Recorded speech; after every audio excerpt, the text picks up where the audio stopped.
अस्सलाम वालेकुम everyone, this is Bushra Rajput. क्या हाल अहवाल हैं आप सबके, कैसे हैं? उम्मीद करती हूँ आप लोग सब ज़बरदस्त होंगे, खैर खैरियत से होंगे, चाय अच्छे से पी रहे होंगे और ज़िंदगी को भरपूर तरीके से एंजॉय कर रहे होंगे। ये निकाह और मेहंदी का दिन है मेरा। निकाह के बाद ही मेहंदी डिसाइड हुई थी कि एक ही दिन होगी। हमने बहुत ज़्यादा लंबे फंक्शंस नहीं खींचे थे और बहुत कम लोगों का इंतखाब भी किया था क्योंकि कोविड की वजह से ख्याल रखना पड़ गया था अपना भी और हमारे अजीज़ों का भी। ये सुबह का वक्त है, मेरे ख्याल से 11 बज रहे थे जब मैं अपने सैलून जा रही थी। जौहर में, गुलिस्तान जौहर में सना सारा सैलून है। मैंने वो बुक किया था अपने निकाह मेहंदी के मेकअप के लिए और बारात के मेकअप के लिए भी। सुबह सुबह डैडी ही मुझे छोड़ने के लिए जा रहे थे तो मैं अपनी घर की गलियां दिखाते हुए आपको जा रही थी, क्योंकि जहाँ से आप पैदा होकर पल बढ़ के बड़े होते हो ना, उसको अगर रोज़ ना देखो उन गलियों को, चाहे वो छोटी दुबली पतली गलियाँ क्यों ना हो, आपको सुकून नहीं आता। अपनी वाइब अपनी ही होती है।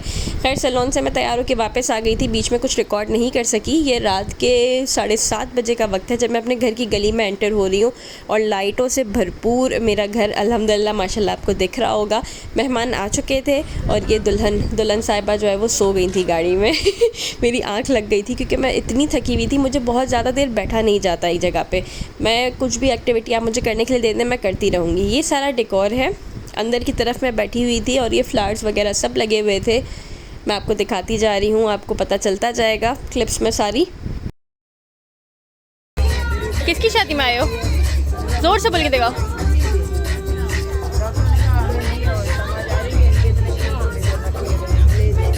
सबसे एम्बैरेसिंग बात पता है क्या थी? मैं हमेशा वक्त की पाबंदी का बहुत ख्याल रखती हूँ, चाहे मेरे कभी कोई मुझे बड़ा बुला रहा हो या छोटा या मेरे दोस्त ही क्यों ना बुला रहे हो। लेकिन इस बार पहली बार हुआ, मैंने 7 बजे अपनी दोस्तों को टाइम दिया था, निकाह हो जाएगा 7 बजे। मैं खुद 7:30 बजे आई थी और मैं नीचे गाड़ी में सो गई थी सैलून से आते हुए।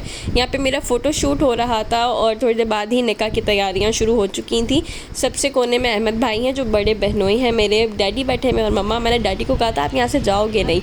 ये सारा डेकोर मैं आपको दिखा रही हूँ। हमारी छत आपने बहुत बार देखी हुई है, जब मैं कुकिंग कर रही होती हूँ या आपके लिए लाइव शोज़ कर रही होती हूँ या कुछ भी कर रही होती हूँ, जब चाय भी ऊपर जाके पीते हुए दिखाती हूँ, तो यही छत है जिसको हमने यूटिलाइज़ किया था और बहुत ही बेहतरीन तरीके से किया था। ये सारी छोटी छोटी क्लिप्स मैंने जमा की हैं, मेरी बहनों ने भेजी थी मुझे ताकि मैं बाद में इनको यूज़ कर सकूं। और बस जो जितनी मेरे पास थी वो भी मैंने ऐड कर दी हैं, बाकी जो भी है वो आप देखते जाइएगा साथ साथ। आई होप मज़ा भी आ रहा होगा आपको। इस वक्त दिल की धड़कन ऐसी हो गई थी तेज़ कि मैं क्या बताऊँ। अच्छा ख़ासा बंदा होना, चाहे लड़का हो या लड़की, इस मोमेंट पे ना फुल आप अजीब से हो जाते हो। यहाँ पे निकाह शुरू हो चुका था, आवाज़ क्लियर नहीं थी इसलिए जो है मैं ख़ुद भी वॉइस ओवर कर रही हूँ यहाँ पे, क्योंकि हमने छत पे ये रखा था इवेंट और नीचे जो है वो ट्रैफिक की आवाज़ बहुत ज़्यादा आ रही थी।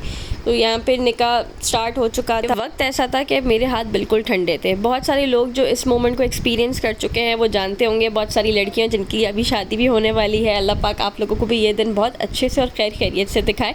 मैं डैडी से इस वक्त कह रही हूँ कि डैडी मुझसे पेन नहीं चला। डैडी कह रहे हैं चलेगा चलेगा मम्मा रोने लग गई थी, मैं भी रो रही थी और डैडी कंट्रोल कर रहे थे। एज़ ऑलवेज़ हम सबको पता है कि भाई जो सब आपके वालिद साहब होते हैं ना, हर किसी के वो फुल वो बने हुए होते हैं सख्त, लेकिन अंदर ही अंदर एक फ़ीलिंग अलग होती है। और मैं अपने फादर से अटैच मेरे ख़्याल से बचपन से तो हुई, लेकिन शादी से कुछ टाइम पहले से जब मेरे स्टूडियो बनना शुरू हुए, उनको मेरे शौक़ पता चलने शुरू हुए, मेरे और डैडी के शौक़ मिलना शुरू हुए, हम बहुत ज़्यादा दोनों अटैच हो गए थे।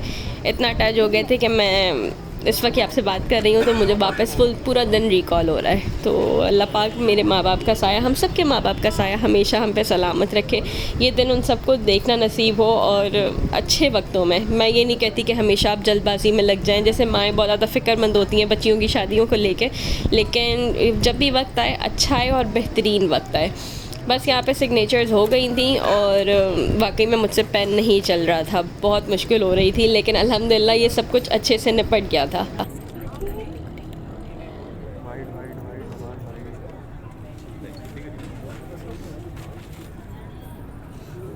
अब दूल्हा साइड पे जो है वहाँ पे ये सब कुछ शुरू हो रहा था। थोड़ी देर में मैं आपको अपने हस्बैंड की शक्ल भी दिखा दूँगी जिनके लिए आप लोग हमेशा कहते हैं।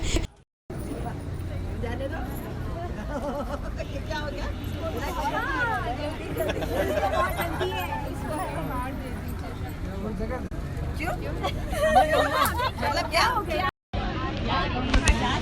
मैं लेकर आऊँ?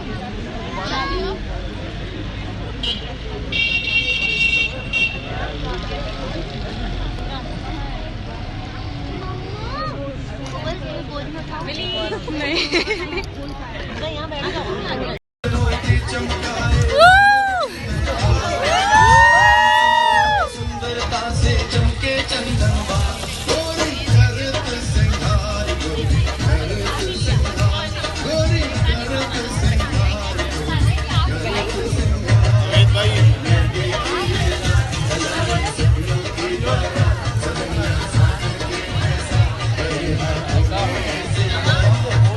निकाह हो चुका है अल्हम्दुलिल्लाह। अब आप बताइएगा ज़रूर जोड़ी कैसी लगी आप लोगों को। और बाकी बस मेहंदी का छोटा सा ही फंक्शन था, इतनी कोई रस्में वगैरह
अब आपको ओवरऑल एक हाईलाइट मिल चुकी है निकाह और मेहंदी के फंक्शन की। और अल्हम्दुलिल्लाह अब निकाह हो चुका है, अब तो शादी भी हो चुकी है, मैं अपने घर पर हूँ। लेकिन मुझे दुआओं में बहुत ज़्यादा याद रखिएगा, मैं आप लोगों को हमेशा अपनी दुआओं में याद रखती हूँ। चाहे मुझे कोई कमेंट्स में कहता है या मुझे मैसेज करता है, मैं हमेशा याद रखती हूँ। मैसेज नहीं भी करता, मेरे जब भी दिल में आता है, दिमाग में आता है, मैं ज़रूर आप लोग को दुआ में याद रखती हूँ। हमेशा की तरह AF प्रोडक्ट से मैंने जो है वो पान मसाले बनवाए थे, ये मेहंदी में बंटवाने के लिए। मेरे ख्याल से मैंने 6-7 घंटे पहले इन्हें ऑर्डर दिया था और इन लोगों ने मुझे मेरे पसंद के मसाले बना के और ये पैकेजिंग करके कस्टमाइज़ करके दिए। मैं क्लोजअप लुक शेयर कर रही हूँ, डिटेल्स दे रही हूँ, आप इन्हें मेरा रेफरेंस देके कांटेक्ट कर सकते हैं, हाईली रिकमेंडेड। शादी का खाना सबसे पहले दूल्हे के साथ खाया हमने। लेकिन एक बात सच है, मैंने एक रट लगाई हुई थी कि भाई मैं अपनी शादी का खाना सबसे पहले खाऊंगी, निकाह का खाना सबसे पहले खाऊंगी। दुल्हनें शर्माती हैं, नहीं खाती हैं। मुझे ज़रूर कमेंट में बताइएगा आपको आपकी शादी का खाना खाने का मौका मिला था कि नहीं, या शर्माते रहे थे।